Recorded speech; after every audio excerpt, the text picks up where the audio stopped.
बापू बापू मेरा पापा है। बापू बापू मेरा पापा है।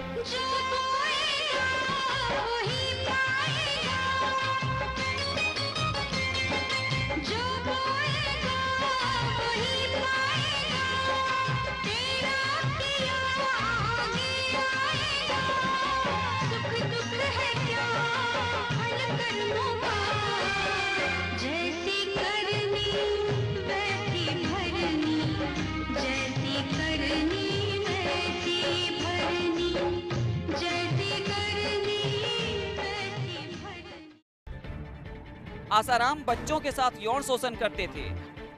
आसाराम पीडोफाइल है। पीडोफाइल का वास्तविक अर्थ हम नहीं बताएंगे, आप नहीं समझ पाएंगे। आसान शब्दों में इसकी व्याख्या करते हैं, ध्यान से सुनिए। प्रवचन करते करते बच्ची के साथ सेक्स करने की इच्छा जाग उठी। ये तो पूरी दुनिया जान गई, लेकिन प्रवचन में नजरें सिर्फ बाबा की लड़कियों को नहीं घूरती थी, बच्चों पर भी निगाहें होती थी। शिकार कोई भी हो, शिकारी नहीं छोड़ता था। हाय रे बेशर्मी।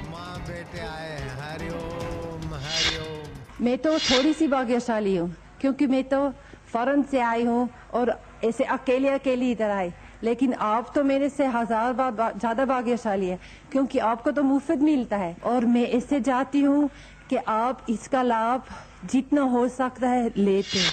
एक तरफ जेल के अंदर बाबा तड़प रहे हैं, तो दूसरी तरफ उनका इलाज ना कर पाने को लेकर महिला वैद्य परेशान हैं। जेल के अंदर बाबा इलाज ना मिल पाने को लेकर परेशान है, तो महिला वैद्य इलाज ना कर पाने को लेकर परेशान। अब इसे बाबा का प्रताप नहीं तो और क्या कहेंगे, जिसने मरीज से ज्यादा डॉक्टर को बेचैन कर रखा है। हरिओम हरिओम नारायण नारायण कहते तो आपने इस दाढ़ी वाले को खूब सुना होगा, लेकिन ये सब एक कालिक की तरह है जो इस सफेद दाढ़ी पर कलंक की तरह चिपक गया है। आसाराम ईश्वर और आस्था के बीच के बाजार में खड़े एक ऐसे शख्स को नाम हो चुका है, जिससे बच्ची तो दूर, आज बच्चे भी पनाह मांग रहे हैं। बापू अपने आप को न्याय संहिताओं से ऊपर मानते थे और नियमों के सदाचार से परे, लेकिन सारी हेगड़ी आसाराम की निकल गई। आसाराम चित्त हो गए। 1 महीने से कलयुग के बैकुंठ में आराम कर रहे, प्रवचन का पाखंड, नैतिकता के तगाजों को सूली पर टांग देने वाला ये शख्स आज कलंक के कीचड़ में सन गया। आश्रम में इसी प्रकार की एक्टिविटीज हमेशा चलती है। आपको मैं इतना बता दूं कि जो महिला आश्रम है वो वास्तव में महिला आश्रम बोलना वो गलत है, वो आसाराम की का अड्डा है, ऐसा मुझे बोलना चाहिए। यूरोप अमेरिका, जय मत बोलो, तुम्हारे बाप की जय। यूरोप अमेरिका इंग्लैंड और देशों में सुविधाएं ज्यादा है, लेकिन ऐसी खुशी नहीं है। 15 से 20 करोड़ का मकान में रहने वाला जेम्स उसकी मम्मी को भी दीवाना कर दिया। मम्मी और बेटे ने दीक्षा ली है और दीक्षा से आनंदित हुए। और जेम्स की मम्मी, इधर आओ, कम हियर, वो यूरोप से आई है तुम्हारी होली खेलने को यहाँ पर। राम राम करो, हाथ जोड़ के राम राम करो इंडियन लोगों को। हाँ, माँ बेटे आए हैं, हरिओम हरिओम। जेम्स अपना शॉर्ट अनुभव बताएगा। आशाराम की गिरफ्तारी के बाद से हम आशाराम की ध्यान कुटिया और एकांतवास के बारे में सुन रहे हैं। आखिर एकांतवास में आशाराम ऐसा क्या करते थे जो अपने भक्तों के बीच नहीं कर पाते थे?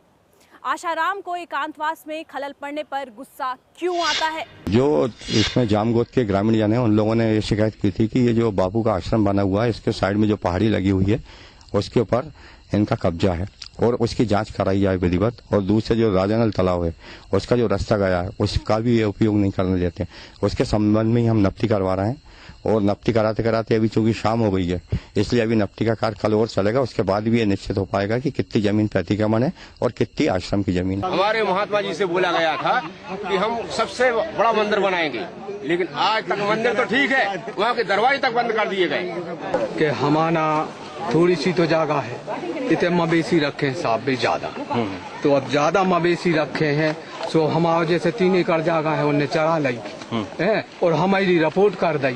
सो हमारी पुलिस आ गई पकड़ भी, सो गांव भर जब आओ, गांव भर के सामने हमें पकड़ लो। बलात्कार हो रहा है और वैसा भी आदमी दबा जा रहा हो। गरीब जनता ज्यादा दबा रहा है, इसलिए इनको यहाँ से हटा बेदखल करके उस मंदिर को गिराया और मंदिर गिराने के बाद जो जमीन थी करीब 1400-1200 एकड़ बताया है लोगों ने, कुछ जमीन पे कब्जा।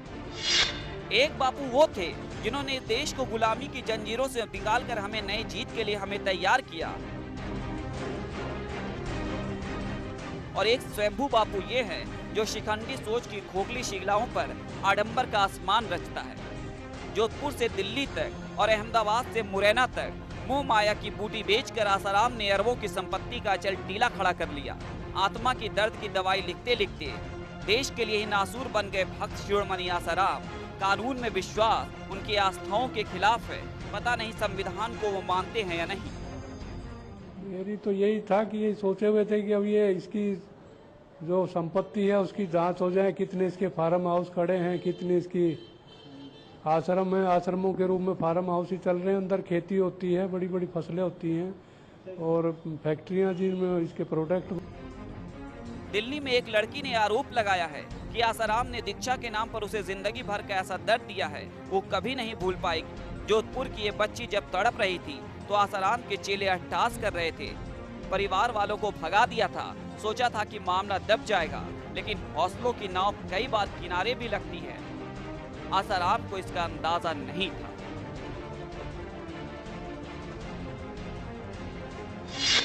को सताता है संसार।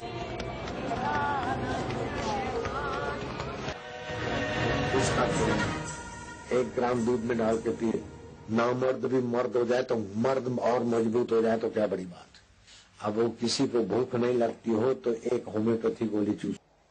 वो बेचारों ने ऑपरेशन कराया, घुटनों का दर्द तो गया नहीं गया, लेकिन वो बकरी निकालने गए तो ऊंट, गधा, घोड़ा, हाथी सब खेत में। दर्द सिर में है, लेकिन पीड़ा ऐसी जैसे बच्चे को जन्म देने से पहले माँ को होती है, यानी लेबर पेन।